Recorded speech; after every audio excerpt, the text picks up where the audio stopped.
Olá, eu sou o Douglas Ferreira e esse é o Business Cast da semana. E a gente abre espaço hoje para falar sobre direito, vamos falar sobre um livro que está sendo lançado, o livro é esse aqui, que tem como título Como se livrar de uma mente medíocre. Quem escreveu esse livro, quem é a nossa entrevistada de hoje? Eu estou falando de Carolina Vedovato, que é uma jovem advogada, ela também é escritora, como já foi dito aqui, e ela tem inclusive o projeto de um documentário sobre o sul do Piauí.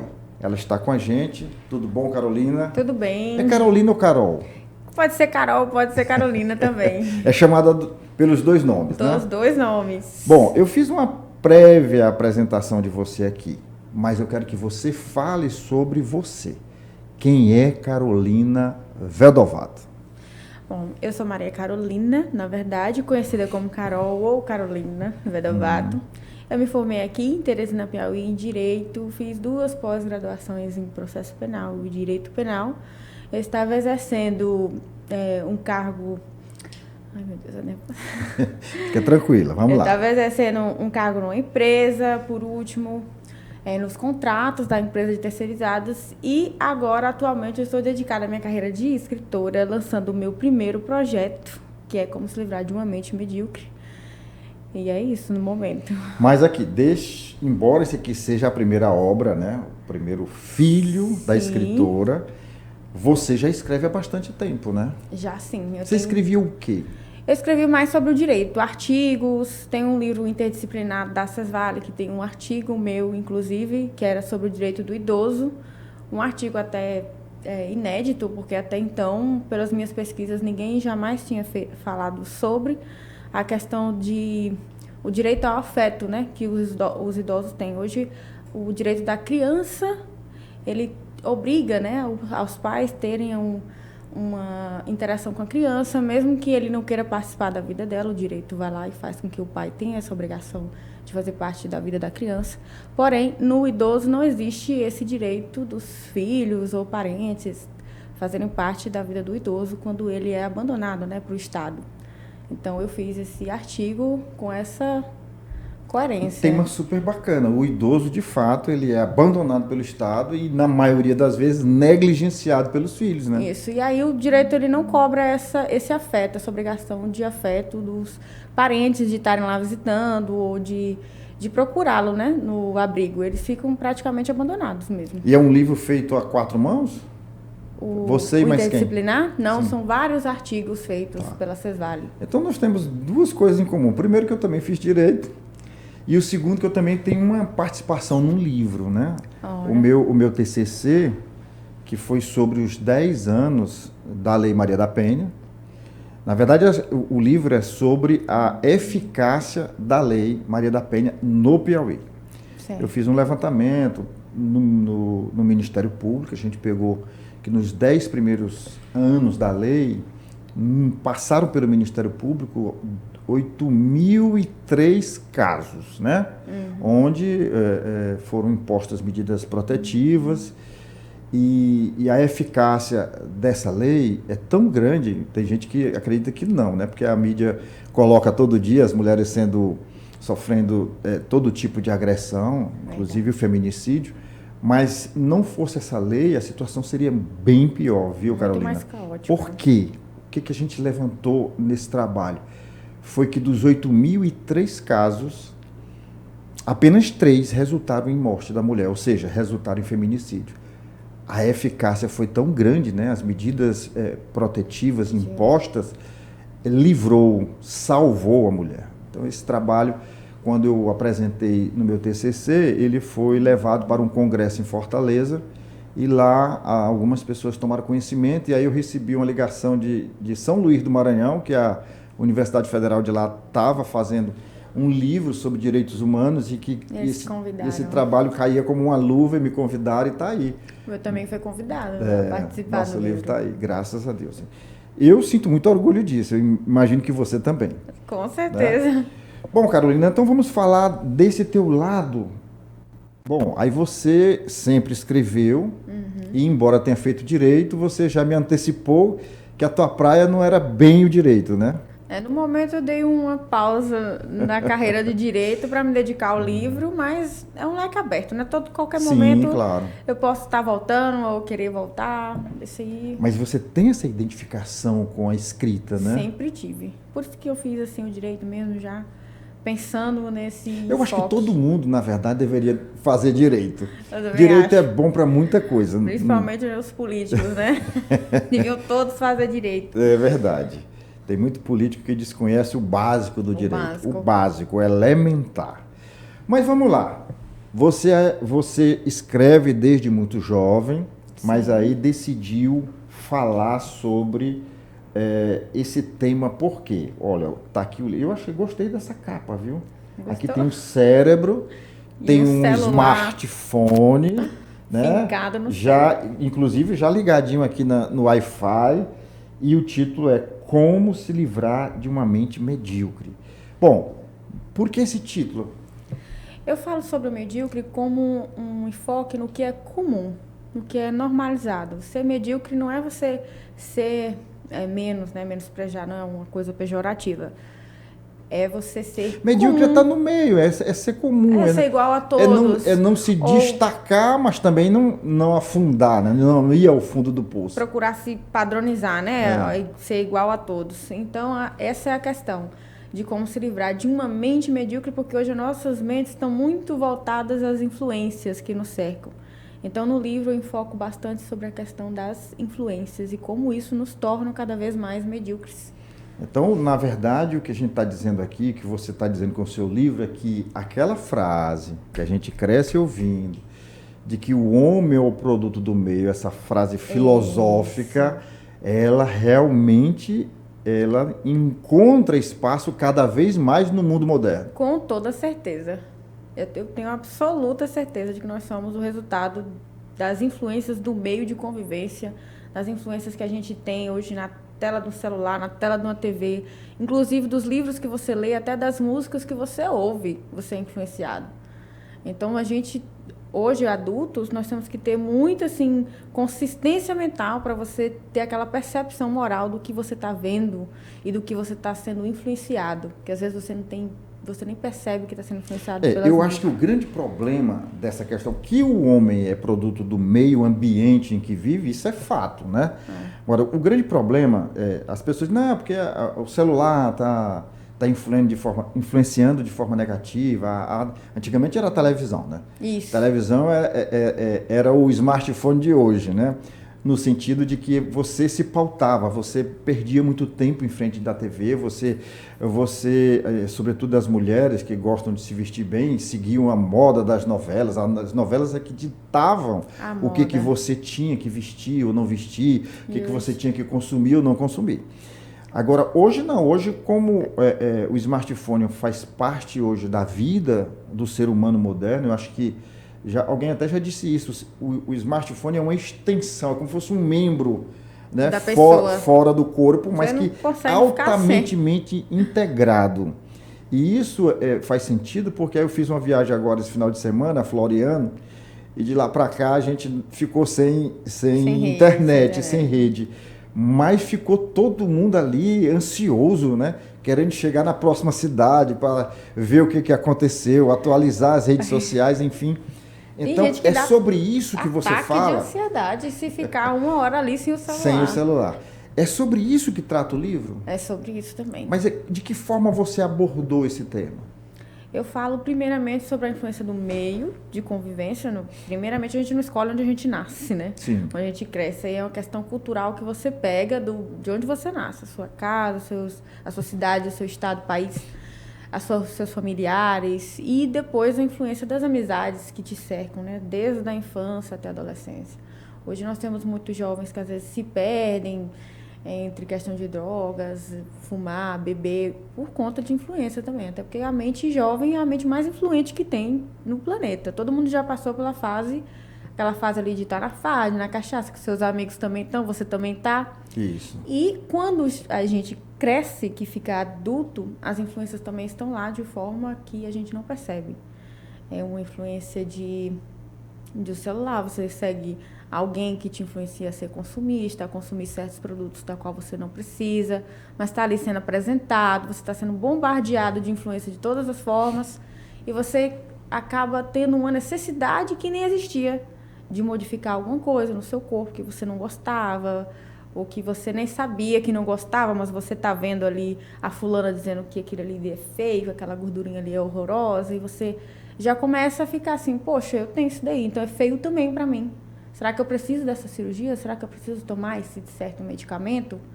Então, às vezes, a gente nem tem aquela mentalidade de que algo está errado, ou de que você não precisa de certas coisas, certo produto, mas você vê tanto que você acaba sendo influenciado a achar que aquele defeito também é seu.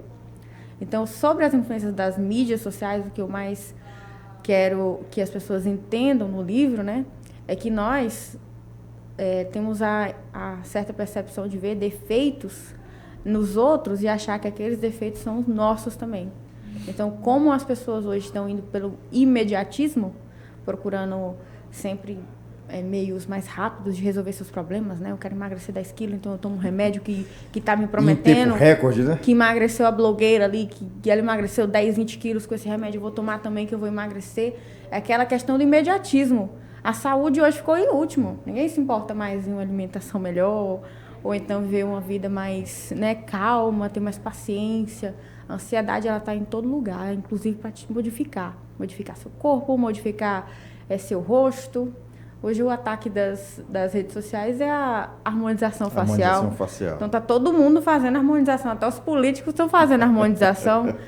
Qual é a necessidade tão grande de se padronizar dessa forma? Então isso, para mim, ao meu ver, é uma certa forma de ser medíocre, porque você está querendo ser igual a todos.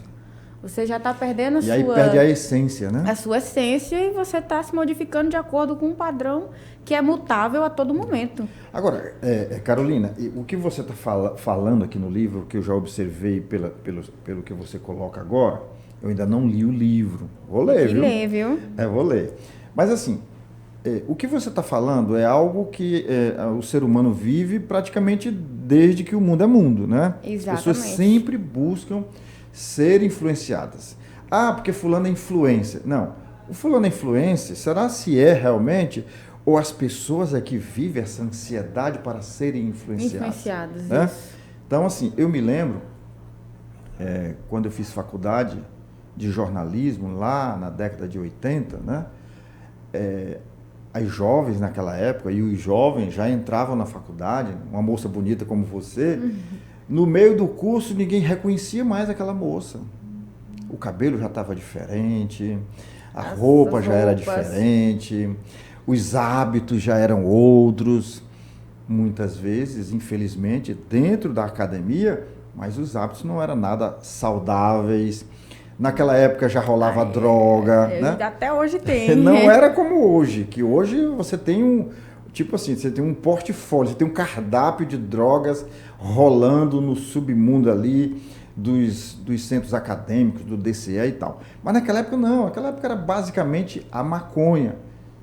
Gente gostava e aí de repente sofria aquela influência, e quando se esperava que não, aquela mocinha que era a beldade já não era mais, já estava estranha, já estava totalmente estranha, enfim. Então assim, e nem havia rede social. Hoje, com o advento da rede social, do smartphone que levou... Antigamente a gente trabalhava em televisão, e você em casa. Hoje não, as pessoas estão nos assistindo nesse momento dentro do ônibus, na feira, no açougue, no supermercado, às vezes na zona rural, no campo, né? Verdade. No campo, não sei lá onde você mora, mas ali na região de Uruçuí tem o 5G que já está em todo lugar. Já está lá também? Está lá, assim, na serra. Olha aí. Mas, depois você vai falar sobre o local lá onde você vive, no subestado, com né? certeza. E vamos falar também sobre esse documentário que você está querendo produzir. Mas assim, eu acho super interessante, porque tudo isso acontecia e acontece, mas eu nunca tinha tomado conhecimento de alguém que colocou isso num livro, né? Mas eu acredito também que nas influências boas, assim, existem um leque de possibilidades. Hoje na internet você está seguindo uma pessoa que te influencia a ser alguém melhor, que te influencia a uma vida mais calma, a ter bons hábitos. Isso aí é fato. A questão é do ser humano mesmo se compreender e saber filtrar que tipo de influência serve para você não se modificar e virar um ser humano totalmente diferente do que você era. Né? Porque hoje os padrões são muito mutáveis. Antes o que era bonito, hoje já não é tão bonito. Você vê que a era da magreza voltou com tudo. É verdade. Há 7 anos atrás, bonito era ser cavalona. Hoje já é ser... Vai lá, traduz pra gente. A beleza do fitness. É o quê? Cavalona é a mulher maior, bundão, pernão. Tipo, hoje já não é tão... aquele estereótipo lá da mulher Graciane, mulher melancia, que tá no Big Brother. Da Graciane, isso. Né? Hoje já é bonito o padrão slim, né? Ser magrinho. Então, são coisas que mudam o tempo inteiro. Não adianta você ter um padrão de corpo grande e querer se enfiar num corpo slim, porque não vai dar certo.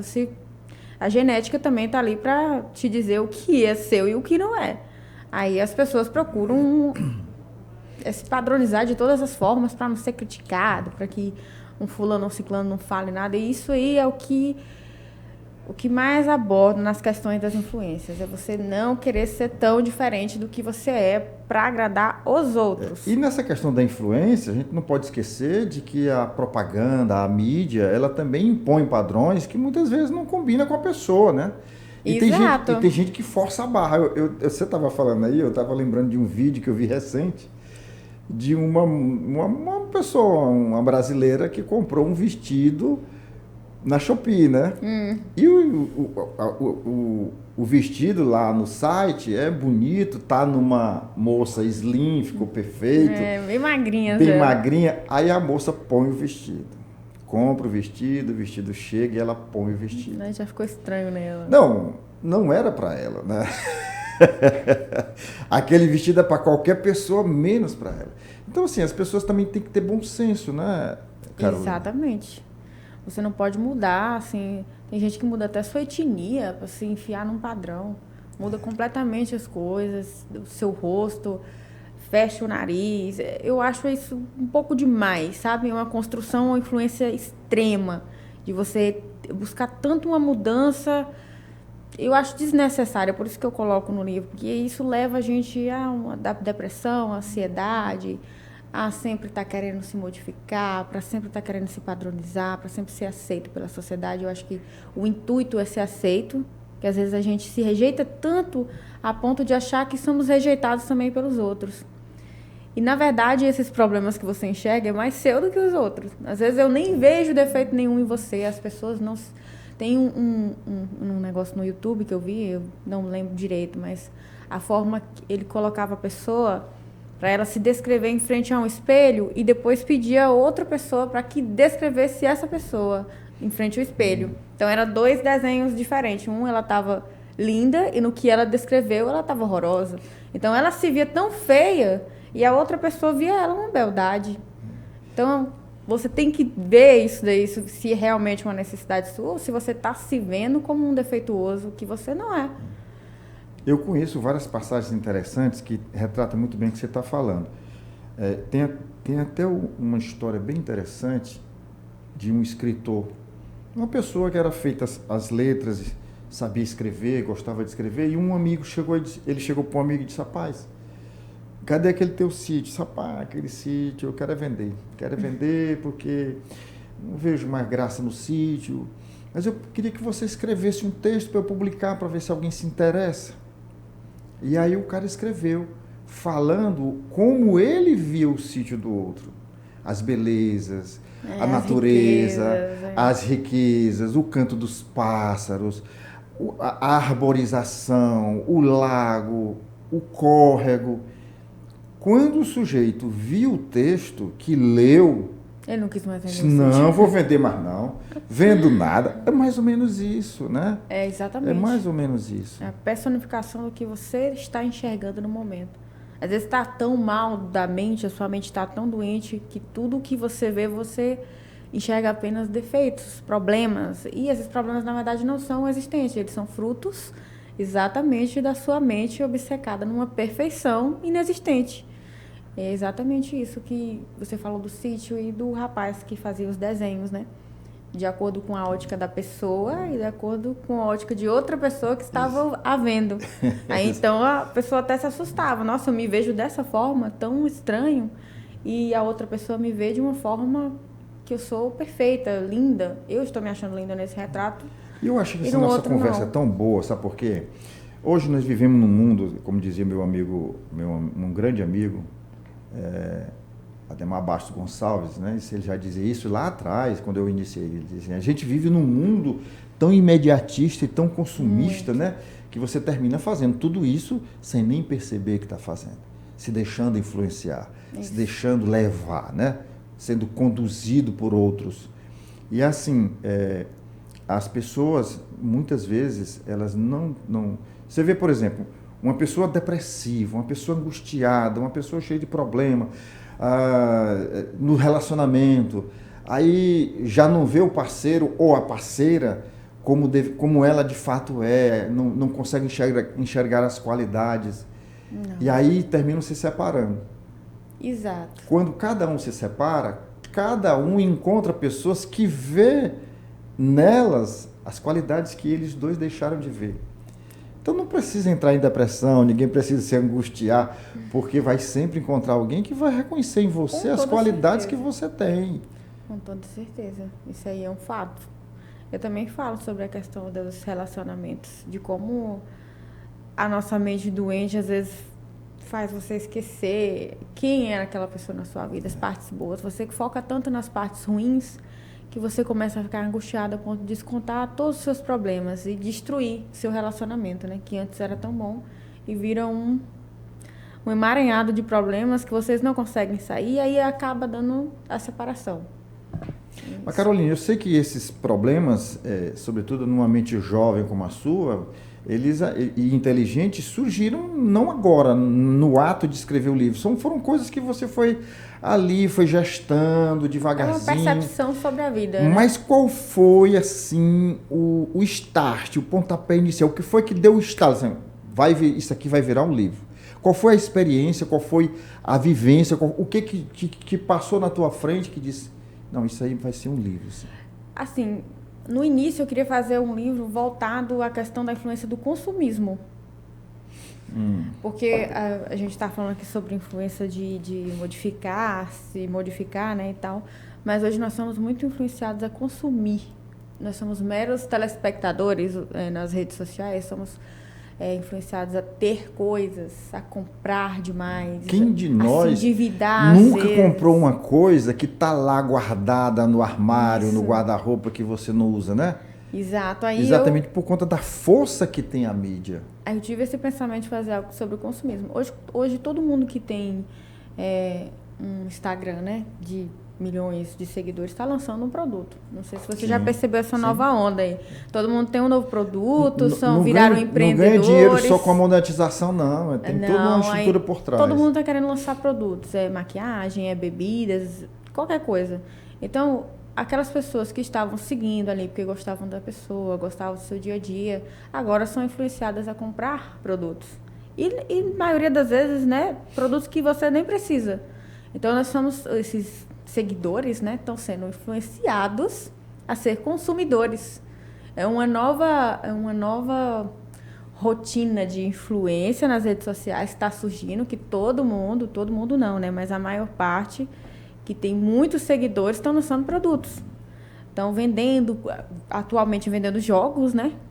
Hoje todo mundo está sendo influenciado a jogar joguinhos. Isso, os joguinhos lá, os tigrinhos da vida, né? E não adianta dizer que eu só estou indicando, não estou mandando você jogar. Não adianta. Quando você tem milhões de pessoas seguindo, tem gente que tem a mente, eu não vou entrar nesse negócio que eu não quero ter problema. Mas tem outras pessoas que acham que um dinheiro fácil ali seria uma maravilha. Que a influenciadora ou o influenciador tá de carro novo, de casa nova, viajando, porque tá ganhando, Ele né? tá vendo ali a vida que ele gostaria de ter. Inclusive a revista Piauí colocou, né, uma matéria sobre a influência que as pessoas estão tendo a jogar. A questão ali é que elas estão jogando ganham um pouco no início e depois elas perdem tanto consecutivamente que acabam vendendo até seus bens Tudo. materiais para dar conta vira do um vício do jogo. Vira um vício.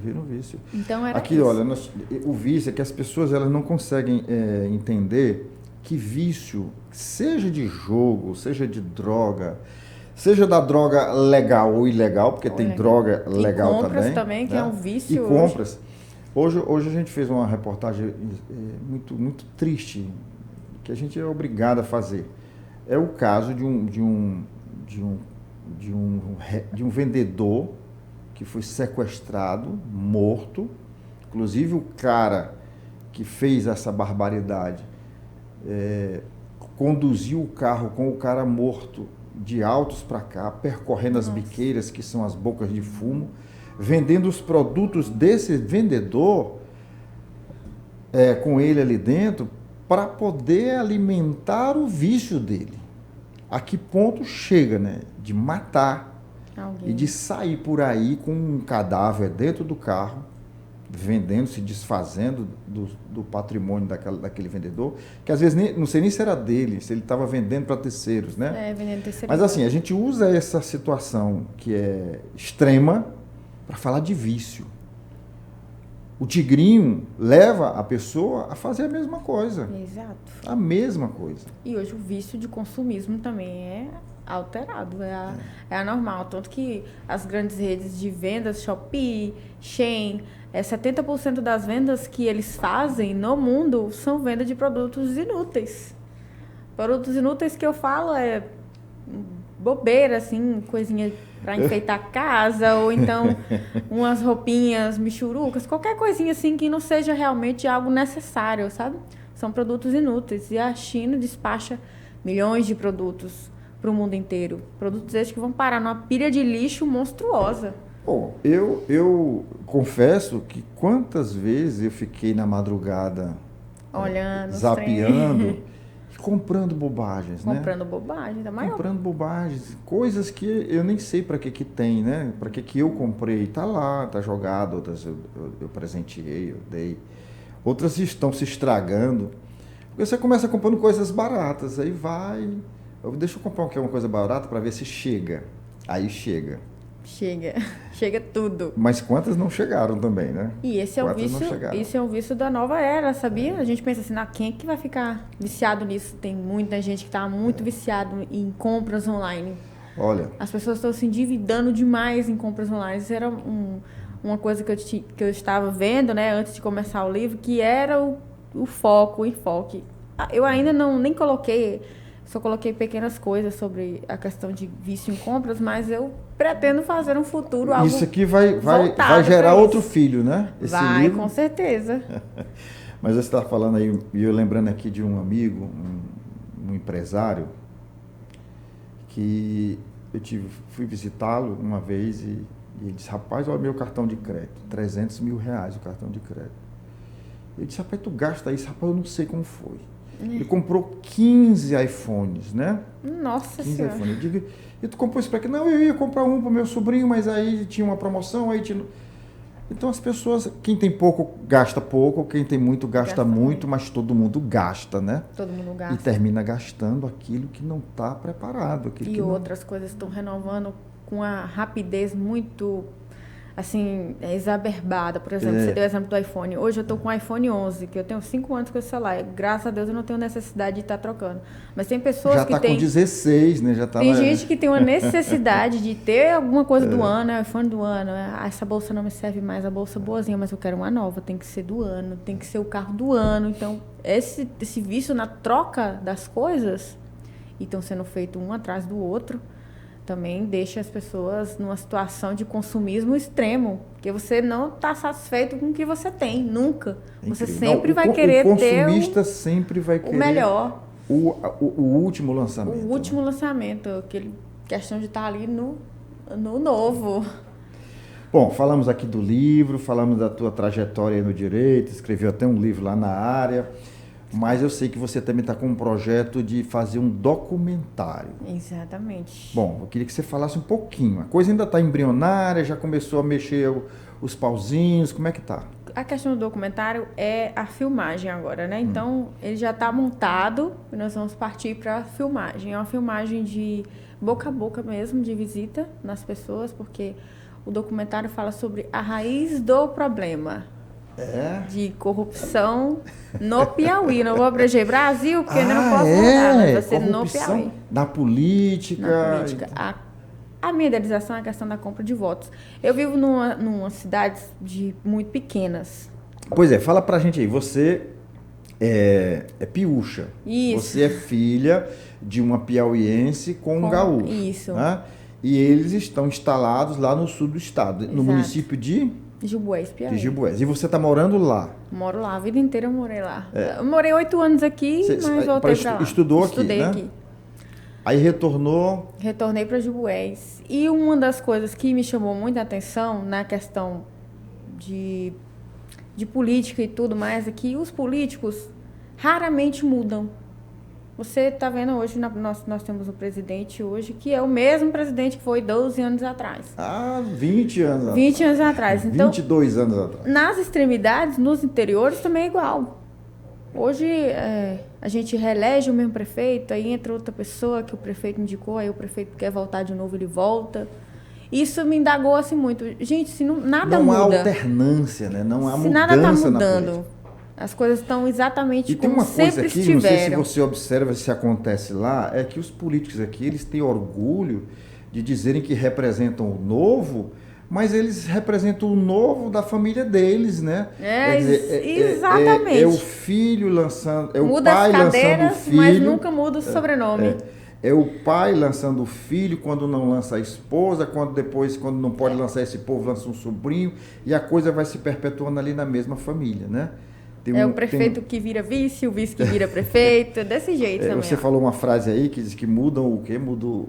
Muda as cadeiras, mas não muda o sobrenome. O sobrenome. Tem uma frase bem interessante, acho que é do Pablo Neruda, que ele dizia que o que muda na política são as moscas, mas o cocô é o mesmo. Exato. É mais ou menos isso que a gente está falando aqui. E aí você vai enfrentar problema para fazer esse documentário. Mais ou menos. A minha indagação não é nem os políticos. Eu não vou atacar, de certa forma, ninguém, assim.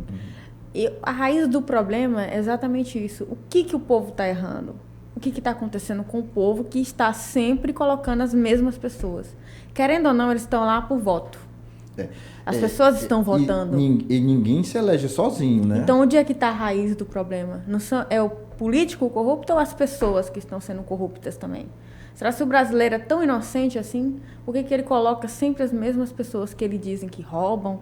Eles dizem que esse político não faz nada, ele é ladrão, é isso, aquilo. Então, quem que está colocando eles lá? Se não são as pessoas.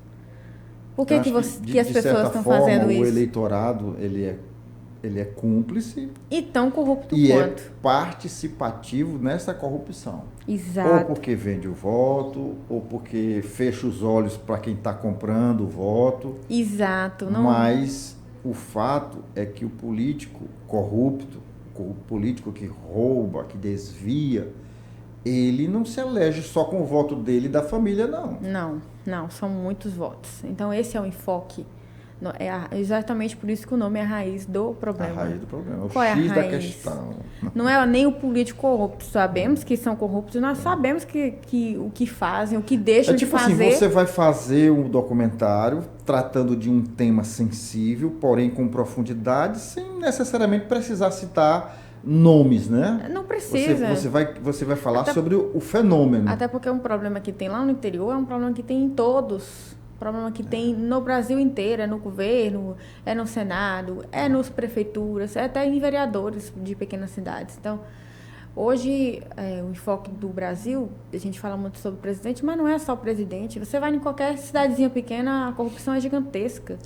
E o pior de tudo, eu não sei se você consegue ter essa percepção, é que as pessoas esclarecidas, as pessoas politizadas, quem teve a oportunidade de estudar, como você, como eu, como tantos outros, a gente tem uma obrigação moral de perceber essas coisas, entender essas coisas e tentar levantar uma bandeira contra, né? Mas, no entanto, o que a gente vê são as pessoas se aliando a isso. Aliam mesmo. Se aliando a isso. Eu fico triste quando eu vejo um professor universitário defendendo o indefensável. É só o que tem também. Não é? A própria população. E aqui eu não estou falando necessariamente de Lula, não. Lula é um caso perdido. Eu estou falando, assim, de quem está do lado mesmo, é a corrupção dentro da universidade, que as pessoas permitem que ela aconteça, e a gente sabe que acontece. A gente sabe que acontece. Eu estudei na Federal, eu sei, eu conheço pessoas que ainda hoje estão lá, pessoas que exercem poder, e isso vai se perpetuando. E poucas pessoas, eu não estou dizendo aqui que ninguém faz nada, mas... os poucos que fazem não tem força para ir Por quê? Porque virou assim, lugar comum. Você vai aceitando porque de alguma forma você vai se beneficiando. Isso. Né? Você tem até medo de dar a sua opinião e ser destruída aí na internet ou em qualquer outro lugar. Eu conheço professores que tentaram se levantar contra algumas situações dentro da Federal, por exemplo, e que são cancelados. Isso, cancelados. Se não perdem o emprego, eles são ali alijados do processo, eles ficam ali sendo marginalizados, quando na verdade os grandes marginais é quem está de alguma forma exercendo poder. A gente está falando aqui da Federal, mas pode-se falar isso da Estadual, da UESP, pode-se falar de algumas instituições, talvez da maioria das instituições públicas, enfim. Eu acho que é um tema bem bacana que você vai... Né? A educação ela é muito marginalizada. E eu espero que você não encontre nenhum obstáculo. Eu espero também não encontrar. Mas é isso. Outro problema também que a gente tem que não é falado, eu acredito, é a questão das pessoas que estão ali no gabinete, né, junto com os políticos. São pessoas que são colocadas lá, são indicadas por eles. Então, são pessoas... Não todos, não vou dizer, mas uns 70% sem qualificação nenhuma, né? Não tem qualidade de nada, elas estão ali por indicação. Elas têm qualidade, só que as qualidades são não outras, né? Aí exerce cargos que deveriam ser para pessoas que, né, qualificadas, estudadas e às vezes a pessoa que tem qualificação e estudo nem consegue cargo em lugar nenhum, porque não tem ninguém para te indicar, ninguém para te colocar lá. Hoje em dia está com uma dificuldade extrema nessas questões. Tudo é uma indicação, é alguém que está botando a mão, é alguém que te coloca lá. E aí fica nessa, pessoas sem qualificações, exercendo cargos que por vezes acabam atrasando um estado, uma cidade, um país inteiro. Carolina, nós estamos quase chegando ao final. Isso aí. Mas ainda temos um tempinho. Agora, nesse momento, como acontece aqui com os nossos... Eu não gosto nem de chamar de entrevistados, não, porque aqui não tem entrevista, não. Aqui você me pergunta, eu pergunto para você. Não é uma conversa, aqui é uma conversa, um bate-papo informal. Mas nesse momento aqui, a gente procura saber um pouco mais de você. Você já disse que tem quantos anos? São 20? Tô 29. Você ainda está numa idade que não é feio dizer e nem perguntar a idade da mulher. A partir do ano que vem eu faço 29 de novo. De novo, e depois é 29, 29, 29. Carolina, eu queria que você falasse um pouco de você. Fala aí, eu já disse que tua mãe é piauiense, teu pai... O que vocês fazem lá em Gilboés? E você especificamente, além de escrever, tem alguma outra atividade? A minha atividade, era o meu cargo que eu tinha na outra empresa, eu já deixei, né? Então, no momento, eu só estou focando no livro. A minha mãe é costureira, o meu pai é aposentado, eu sou filho de pais idosos. Minha mãe já me teve com 39 anos e meu pai tinha 58. Eu, com 55, estou com um de 6. Aí, hoje aliás, meu pai está com 85 anos. Quando ele nasceu. Hoje eu estou fazendo 63. Hoje meu pai está com 85 anos, a minha mãe está com 66. Então, eu já sou filha única de pais idosos, tenho essa preocupação com o futuro, como todo jovem tem. E não tenho medo de mudar, não tenho medo de enfrentar o que eu tiver que enfrentar na vida. Você é filha única mesmo? Sou filha única de mãe e pai. Eu tenho uma irmã por parte de pai de 65 anos. Porque, né, eu sou do ciclo do casamento. Mas hoje o que eu quero, o que eu também enfatizo é a gente não ter medo de mudar. Sim. Eu não estou abandonando o direito para ser escritora, eu estou apenas focando no universo da escrita no momento. Então, nunca é um adeus, né? Mas Sim. eu não tenho aquele medo de mudar. Não tenho medo de mudar de faculdade, de trabalho, de emprego, só porque você tem medo do fracasso ou você está com medo que as coisas não deem certo. Nada na vida é certo de verdade. Vamos fazer um parêntese, abrir um parênteses aqui, bem curtinho esse parêntese, enquanto a gente está gravando aqui esse podcast, porque eu quero que você me fale agora um pouco de uma coisa que eu esqueci de perguntar lá atrás. O que foi? Que é a questão do medo da crítica, né? Isso. O medo, ele te coloca num lugar, numa posição onde você vira um medíocre. Você vira uma pessoa que tem medo de arriscar, que tem medo de fazer algo novo, porque o medo do fracasso, né, é que faz com que a gente não se arrisque. E não existe esse fracasso. Às vezes o fracasso está na sua mente, está ali num futuro que não existe, você está procurando uma oportunidade num futuro que não existe. Quantas pessoas venceram na vida depois de fracassarem tantas vezes? Então, mude, não tenha esse medo de mudar, não tenha esse medo de crítica, as pessoas vão te criticar de qualquer forma, entendeu? As pessoas sempre vão estar ali apontando o que você tem que fazer, o que você não tem que fazer, a faculdade que você tem que seguir, o emprego que você tem que ter. Todo mundo tem opinião sobre sua vida, mas o importante é você ter aquela noção do que você quer.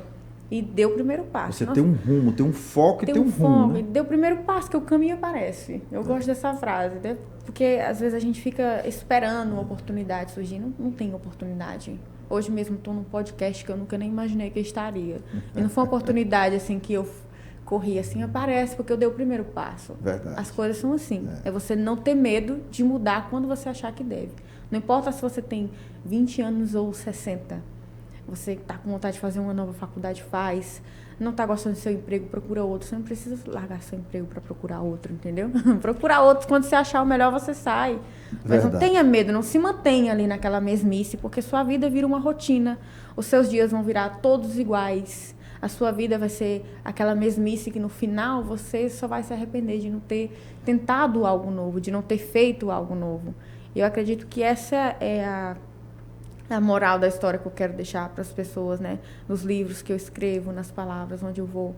É que não tenha medo nunca de mudar, não tenha medo dessa crítica ferrenha das pessoas, porque sempre vão te criticar, você querendo ou não. Como dizia o Raul Seixas, né? O Raulzito dizia que tente outra vez, né? Tente, porque... Vá tentando, até dar certo. Porque do mesmo jeito se que não hoje deu certo você... é porque não chegou ainda no ponto final. E do mesmo jeito hoje, se você achar 3, 4 contra, se você continua, meu amigo, lá na frente você vai achar um batalhão a favor. Então, é paciência, persistência, foco e que as coisas dão certo. Mas vamos voltar lá para Carolina, falando da família. E eu queria que você falasse isso. Você já disse que é filha de pais idosos. Isso. Então, me fala o que é a família para você. Para mim, minha família é absolutamente tudo, né? Como eu ainda não casei, não tenho filhos, eu não me imagino num mundo sem meus pais. Eu tenho aquele medo, né, de perdê-los, ou de não conseguir ser o que eles esperavam que eu seja, mesmo eles dizendo que eu tô, assim, tendo esse futuro incrível que eles viram para mim. Você tá tendo todo o apoio deles, né? Demais. Nossa, minha mãe ela é como eu falo para ela, você é meu guarda-sol, você me envolve ali no manto de credibilidade, de força, de tudo. E eu dou graças a Deus que eu sempre tive essa mãe que sempre me empurrou para frente. Quer mudar, muda, quer fazer algo novo, faça. Não é uma pessoa que, né, me barra ou diz isso não vai dar certo, porque infelizmente a gente sabe que tem muita gente que é assim. Mas a minha mãe não. Eles ficaram um pouco chateados, né? Que eu não segui ali como advogada, aquela carreira, numa faculdade... Ainda, quem sabe, né? Numa faculdade tão almejada. Mas eu falei assim, mãe, estudo é estudo. Estudo é seu, ninguém vai tirar. Em qualquer momento que você quiser voltar, ele vai continuar ali, ele não é invalidado, ele não some, ele não desaparece. Então, o momento que eu tenho para arriscar é agora, que eu não tenho filhos, que eu não tenho... ninguém para sustentar. Então, o momento que eu tenho é esse. Talvez eu nem tenha outro momento desse na vida. Então, é agora ou nunca. Quando você já tem uma família, quando você já tem pessoas, né, que são dependentes de você, arriscar se torna mais complicado. Porque se você perder tudo, quem depende de você também perde. Então, arriscar se torna mais complicado. Esse é o momento que eu tenho para arriscar. Enquanto jovem, enquanto não tenho dependentes... E quem sabe esse risco de hoje seja a maior colheita que eu vou ter no futuro, né? Sem dúvida.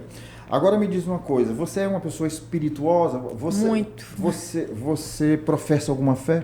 Eu sou religiosa. Assim, eu não sou tão religiosa na questão religião, mas o meu apego a Deus é muito grande. É isso que eu ia querer saber. O que é Deus para você? Deus para mim são todas as coisas.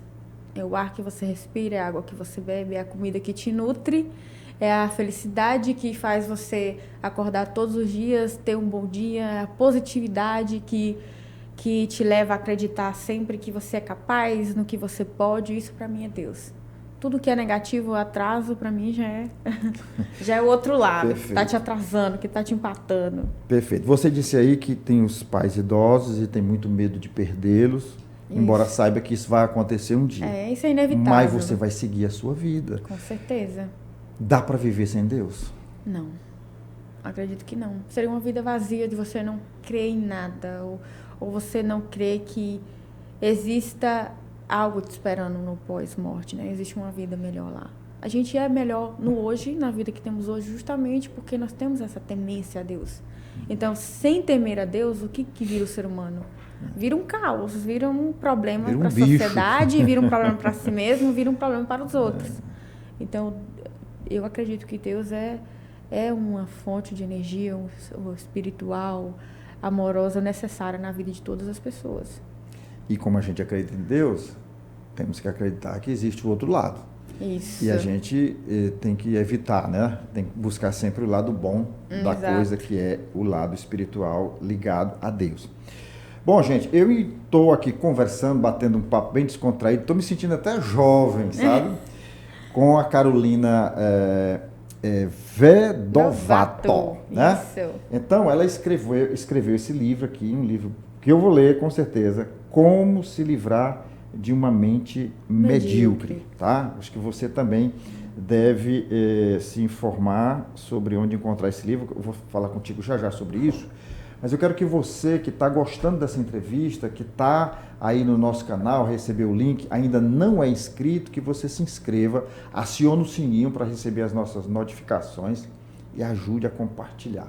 Manda para o grupo da família, o grupo de amigos, o grupo do trabalho, do condomínio, o grupo da associação de moradores. Gente, hoje o que não falta é grupo para você mandar esse link, tá certo? Eu, pelo menos, eu tenho uma rede de mais ou menos uns 200 grupos, que é onde eu compartilho o material. É por isso que o nosso canal tem muita audiência, é por isso que o nosso portal, Gazeta Hora 1, cheguei em Floriano, fui falar para um empresário Não, eu já conheço, eu já acesso o portal, já recebo os links. Isso é muito bom e muito gratificante, mas isso só é possível se você nos ajudar. Bom, quem tiver interessado nesse livro vai encontrá-lo onde? Tá em todos os lugares. Está na Sério? Amazon, Vamos lá, diz. Está nas Americanas, está na Magazine Luiza. Só botar lá o nomezinho, Como se livrar de uma mente medíocre. Tem também o e-book, para quem tem Kindle, tem vontade de ter, né, no PDF. Então, ele está distribuído, acho que muito bem, é muito fácil de todo mundo encontrar. Eu convido a todos a conhecer o meu livro, o meu trabalho. E é isso, muito obrigada. A gente falou que aqui, e você deixou bem claro, que o assunto, o tema, ele é tão palpitante, é tão rico, que vai gerar mais outro livro. Mas, sim, com certeza. Já tem projeto para quando? Nossa, eu já tenho tanto projeto que se eu fosse colocar tudo assim no papel. Mas eu já tenho, assim, pelo menos umas 45 páginas escritas, já tenho um novo projeto. Aí, rapaz.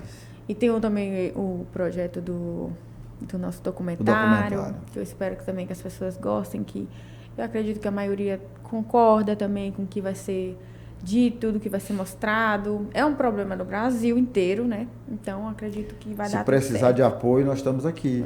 Vou voltar aqui também para falar sobre o documentário. Outro tema. Carolina, foi muito bacana conversar com você.